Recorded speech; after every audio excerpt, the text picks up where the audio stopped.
Los invito a realizar un ejercicio de imaginación.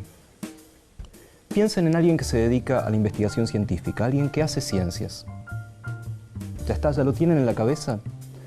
Seguramente se están imaginando a alguien con guardapolvo, un tanto desalineado, tal vez con anteojos. Pero lo más posible es que todos se hayan imaginado a un hombre. ¿Por qué esto es así? La situación no es de esa manera, de ninguna manera es así, dado que hay tantas científicas como científicos, en algunas áreas habrá más mujeres que hombres y viceversa. Y esto no es solamente válido para la investigación en ciencias. En general, cuando alguien se imagina a alguien en una posición jerárquica, a un jefe, por ejemplo, o incluso a un líder político, y hasta hace un tiempo en América Latina esto era realmente así, se imagina a un hombre. Esto es un tema de investigación.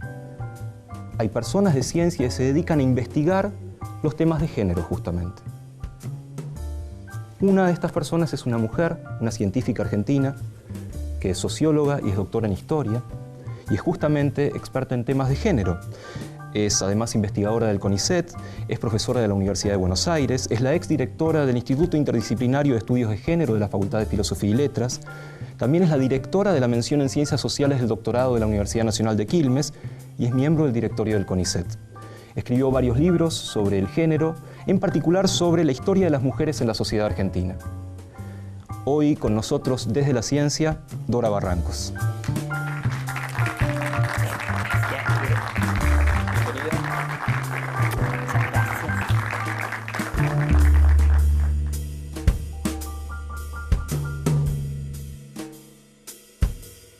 Dora, vamos a charlar un rato y yo voy a aprender mucho, me parece, de esta charla, porque yo vengo de las ciencias naturales, las mal llamadas ciencias duras, tal vez, pero me interesa mucho la perspectiva social de las ciencias, tu perspectiva sobre las ciencias.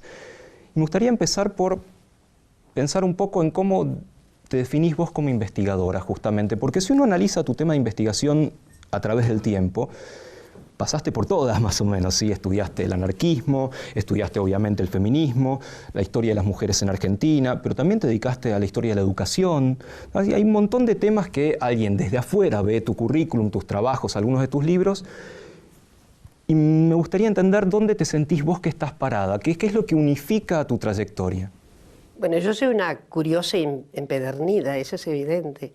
Creo que hay una raigambre muy profunda que me ha movido y me ha movilizado en términos así muy proactivos a lo largo de mi vida, y es esa avidez por conocer, ¿no? Creo que si algo me caracteriza entre las diversas características que hacen de mí un sujeto digamos, enraizado en alguna tradición, es la avidez por saber, el conocimiento. Desde que me sé persona, he estado muy convocada a esto de querer saber más, querer saber con preguntas que a menudo no desde ninguna perspectiva pudieron tener respuestas a la altura de, de mi niñez, por ejemplo, de mi adolescencia. Y en verdad, cuando yo me constituí primero como socióloga, la inquietud por la historia tenía mucho que ver justamente con aproximar todavía la tentativa de algunas respuestas mayores digamos, a interrogantes de toda la sociedad, ¿no? A interrogantes que se planteaban en el conjunto de la sociedad. Y bueno, desde luego la primera inquietud mía como socióloga fue la educación. De modo que no puede extrañar que el primer bypass entre la socióloga que era y la historiadora que estaba conformándome fuera justamente cuestiones educativas. Bueno, casi tu definición es la de lo que yo querría que fuera la definición de un científico, alguien con avidez por conocer, lo cual es muy interesante pensado desde, insisto, alguien de las ciencias naturales, que es lógico el entender la naturaleza.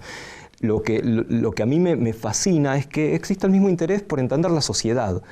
Y me gustaría también preguntarte qué paralelismos ves en estudiar la sociedad o la naturaleza, o la sociedad dentro de la naturaleza. ¿Qué herramientas hay? Porque a mí me resulta difícil de entender, digamos, qué es el día a día de alguien que interpela a la sociedad. No hace experimentos, no pipetea, no se mete adentro del cerebro a ver qué pasa, se mete dentro de un gran cerebro en todo caso. Y me interesa saber tu opinión sobre eso. Yo lo que podría decir es que todas las ciencias son sociales. Epa.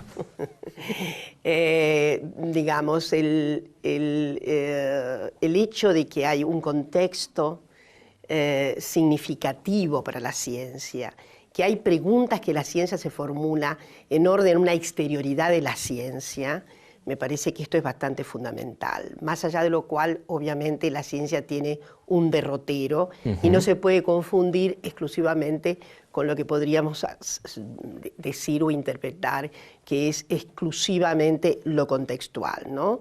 En esto hay dos grandes tradiciones en el pensamiento, una gran escuela que es sobre todo la escuela inglesa, que piensa sobre todo en la posición externalista de la ciencia. Y voy a explicar qué es esto. ¿Qué quiere decir posición externalista? Esto quiere decir que la ciencia se constituye como tal a propósito de todas las presiones sociales que se ejercen sobre ella. Podríamos decir de manera muy sintética y tal vez no demasiado apropiada, pero yo la uso mucho, hay un cierto externalismo. Es decir, la ciencia se constituye desde afuera. Y hay otra posición muy importante, que es una gran tradición francesa, con Bachelard, Canguilhem, etcétera, que piensa que la ciencia no tiene mucho débito con lo externo, que hay un internalismo, la ciencia se impulsa a sí mismo. Desde luego hay soluciones una tercera posición mixtas, hay una tercera posición ideológica que me parece que es la que yo arriesgo decir que fundamenta lo que yo pienso. Es decir, hay una presión, hay un contexto de tensión entre lo interno de la ciencia y el contexto de significación que le viene de afuera. Pero de todas maneras la ciencia es social. La naturaleza tiene una historia que es la de la naturaleza, pero hay una historia humana de la naturaleza. La naturaleza, fuera de la pregunta humana, no sabemos qué es. Fuera de la habitación humana, ¿qué es la naturaleza? Fuera del sujeto que habita en la naturaleza, no hay naturaleza. Sí, es cierto. Entonces, la entendemos a través de nuestros sentidos, exactamente. O sea, en tanto y además, individuos. Las nociones naturales son nociones que efectivamente están dominadas sobre todo por los actos de lenguaje. ¿Qué quiere decir esto? Quiere decir que norte, sur, este, oeste significan algo desde que un sujeto esté en el medio de la escena. Fuera de eso no significan nada. Las ciencias sociales obviamente son el último dominio, digamos, humano, en el sentido de preguntarse sobre todo, bueno, ¿qué somos? ¿Qué somos nosotros? ¿Qué somos? Tal vez todas las ciencias tengan. No, la filosofía es muy anterior, ¿no? Pero esa pregunta de qué somos en sociedad es una pregunta básicamente del siglo XIX. Desde luego hay preguntas y ha habido interrogadores muy importantes antes, pero la sociología es un emergente del siglo XIX. Eso me interesa, porque si uno piensa de dónde vienen las disciplinas, algunas son muy obvias y algunas vienen de griegos barbudos, básicamente, que los conocemos por dibujos o por estatuas. La filosofía, parte de la historia natural.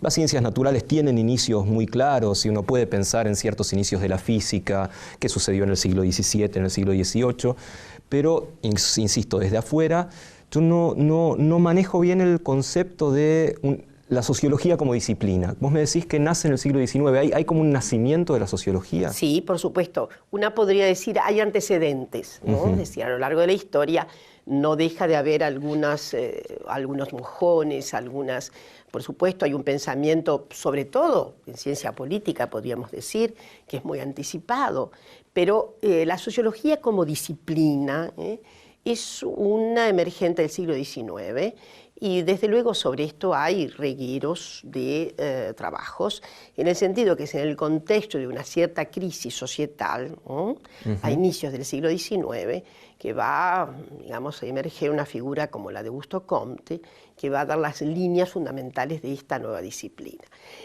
Obviamente, insisto en algo, ha habido un pensamiento matricial pro sociología, seguramente, a lo largo de los siglos anteriores.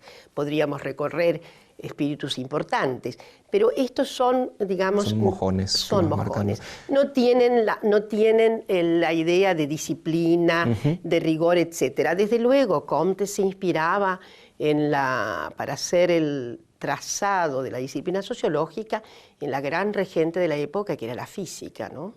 ¿Cómo es eso? ¿Cómo qué paralelismo hay entre la física, el inicio de la sociología y la física? Completamente de adecuación.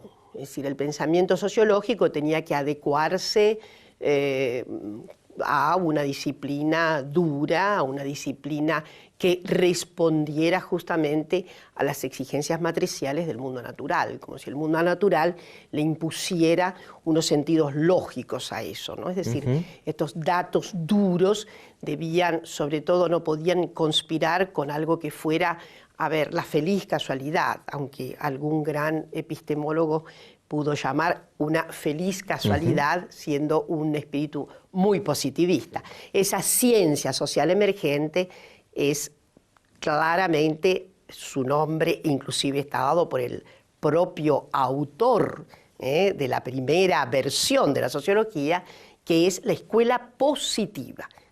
Era terminar con esos desquicios del ensayo metafísico sobre lo social.